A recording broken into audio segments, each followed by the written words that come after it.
সাপে কামড়ানো ভাগ্নিকে বাঁচাতে 5 ফুটের জ্যান্ত সাপসহ হাসপাতালে হাজির মামা। মুর্শিদাবাদ জেলার সালার থানার কাগ্রাম এলাকায় ঘটল এক আশ্চর্য ঘটনা। ভাগ্নিকে সাপে কামড় দিতে দেখে জ্যান্ত 5 ফুটের সাপসহ হাসপাতালে হাজির হলেন মামা।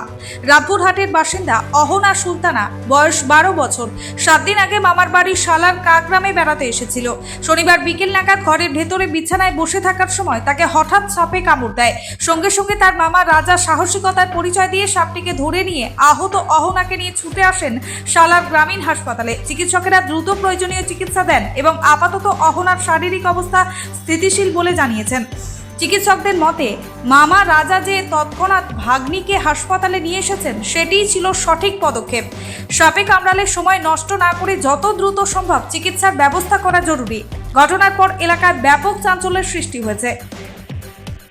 মানে বিছানায় শুয়েছিল তো বাচ্চাটা, মানে ও দিয়ে কামড়ে দিয়েছে, কামড়ে দিয়ে মানে তপস্যার তলায় ঢুকিয়েছে সাপটা ঢুকিয়ে মানে আমি কি করলাম ওইখানে একটা মানে কাপড় ফাপড় নিলাম, দিয়ে ধরে মানে কটোটা ভরে মানে হাসপাতালে এলাম। হ্যাঁ কি কারণে নিয়ে আসলে দেখলাম মানে বেশি মানে সাপ কি সাপ মানে আমরা তো জানি না কি সাপ। ডাক্তার হ্যাঁ কখন কামড়িয়েছিল? তখন 4টে বাজে। ওর নাম কি জায়গায় কামড়িয়েছে? না বয়স কত?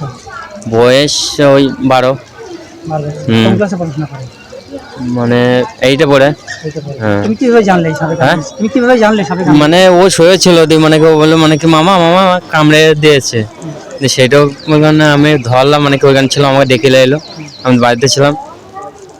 এই সাপটা ধরে নিয়ে আসলে হ্যাঁ এখন কেমন আছে? আছে, ভালো আছে, এখন ডাক্তারবাবুর কাছে আছে। যাকে কামড়িয়েছে তোমার মামা হচ্ছে? হ্যাঁ ভাগনা আছে। বাড়ি কোথায়? কাকগ্রাম। তোমার নাম কি? রাজা শেখ। রাজা শেখ। তোমার বাড়ি কাকগ্রাম? আমার বাড়ি কাকগ্রাম। যাকে কামড়িয়েছে বাবার নাম কি? বিকি শেখ। ব্যুরো রিপোর্ট, চেতনা নিউজ।